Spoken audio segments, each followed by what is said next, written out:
Welcome, ladies and gents. We're going to do something light-hearted and fun today instead of me just ripping the piss out of the usual nonsense that you see on the BBC. Today we're going to watch the new trailer for the remake of Scooby-Doo. Obviously, they can't call it Scooby-Doo because then it'd be putting a dog at the forefront rather than a brown woman or a gay black man or a wheelchair-bound roller lesbian or whatever. You're not allowed to have a man or a dog front a TV show nowadays. That wouldn't spread the message, would it? So it appears that Velma's been recast as a little fat Indian lesbian, which makes loads of sense. I definitely got that from watching it when I was a kid.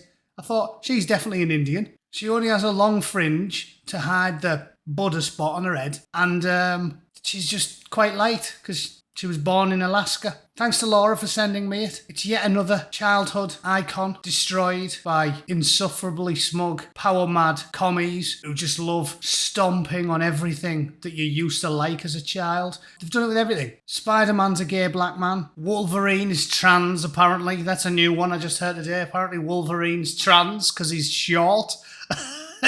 No idea where that came from. Women are slightly shorter, but they don't have a hairy back like Wolverine, do they? So, I mean, I don't know where that came from. And Superman likes to hum the US national anthem with his granddad's balls in his mouth. So that's the new comic universe. Let's have a look at this, shall we? I'm sure it's going to be fantastic. This is my story told my way. Jeez! Mine? I thought that was it, yeah. Shaggy's a black man as well, eh? I just don't see how arbitrarily changing the race of people is making some kind of political statement. It doesn't achieve anything. It doesn't make sure that black families on low income get a better education, does it? Or it doesn't ensure that young single black mothers end up in a state of wedded bliss. It's just a cartoon. None of this stuff makes any real difference to the world. That's why when we were kids, we used to watch TV programmes like The Cosby Show and The Fresh Prince of Bel-Air and Red Dwarf, and they were dead popular in England. You don't have to be represented by who's on the screen. It's like they're just doing it out of spite. It doesn't fix the schools, it doesn't fix the roads, it doesn't fix income inequality. It's just horrible bastards doing it to piss people off. And this is where the trick is. You don't get pissed off about it, you just find it hysterical, like I do. My name is Velma Dinkley, and I've decided to finally share the bone-chilling events that drove me to assemble the greatest team of spooky mystery solvers. Did you see her being a girl boss there as well, like doing the old mic drop? The reason women aren't comedians is because most of them aren't funny. Women have talents that men don't have, and men have talents that women don't have. I know that sounds sexist, but women do the choosing. From about the age of 5, I was told if you weren't funny and witty, women wouldn't want to shag you. Men have to be funny, that's why they try a lot. Women don't need to be. We like you just as you are. A woman can be unfunny and unwashed. She can have a mouth, if she's good looking, she can have a mouth full of dog shit and blokes will still be queuing up to kiss her. Ever. This is my story told my way. This is my story told my way, yeah, because it's all about empowerment now. Not entertainment, empowerment. The one thing you want when you're watching a TV show, entertainment. You're not allowed that anymore. Everything's got to have a shit political message brought to you by a little fat specky Indian. She has no brain! Oh, I'm not dissing her. She has no brain!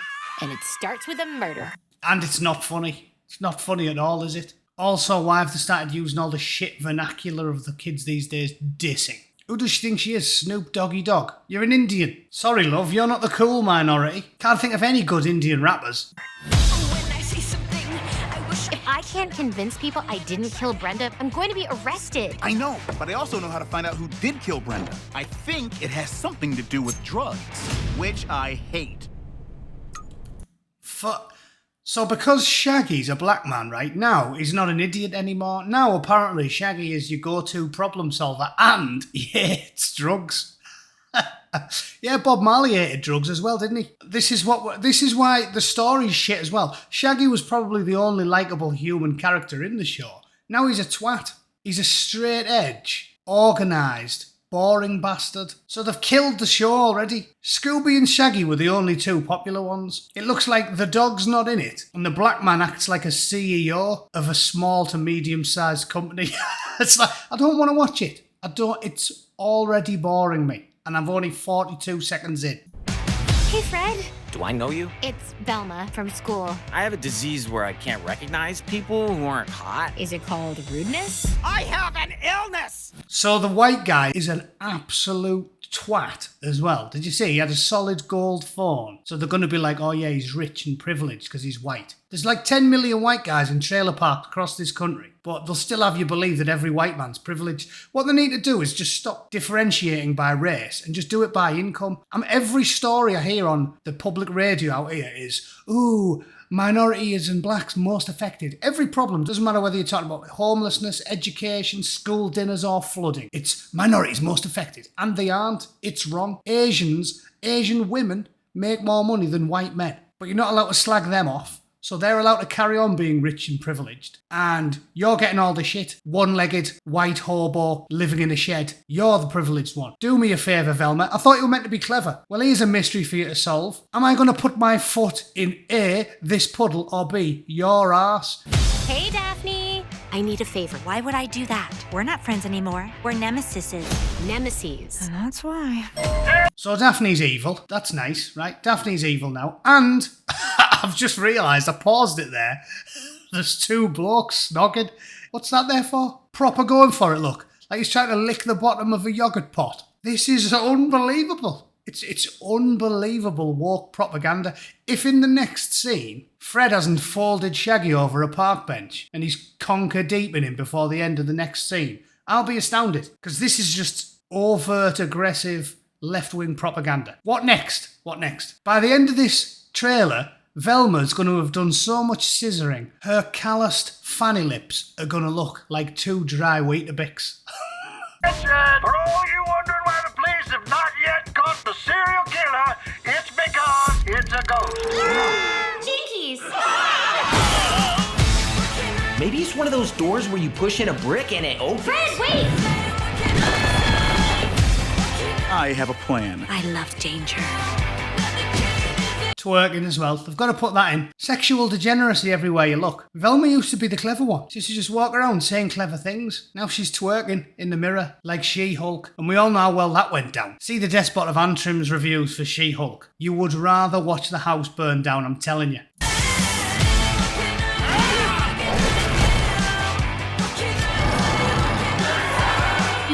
More success with this if you went in just a little less dirty. Okay, Daphne, I'm the brains of this operation. You're just the look, style, and effortless charm. And it looks like the white people are the butt of every joke. Mega motivates me to watch it. Yeah, cheers. In this day and age, you can't speculate about someone's sexuality unless they're famous or Peppermint Patty.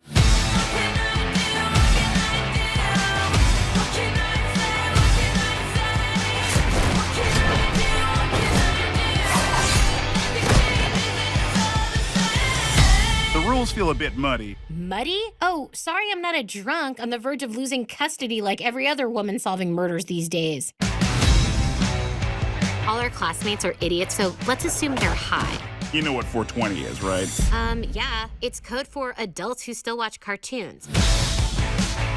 Well, that went over my head completely. Choose your plan.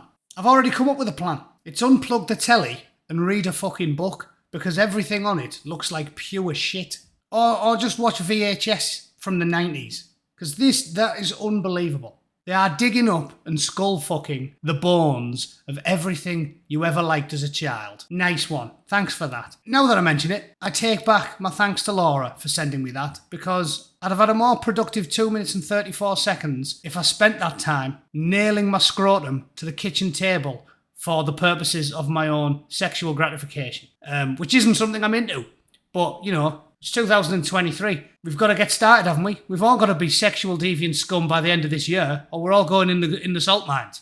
So, I'm going to go for sadomasochism. That's going to be my kink. Maybe I can get my kicks watching HBO Max. Easy. Box ticked. Don't have to get folded up by a large man in a gimp suit. Nice one. Thanks for watching. That was shocking. Don't send me any more bad television, ladies and gentlemen, please. My eyes are bleeding. All right. I'll do a live stream tomorrow morning because I'm not at work, so I'll see you all 7 p.m. UK on Saturday. All right? Thanks for tuning in. See you very soon. Cheers.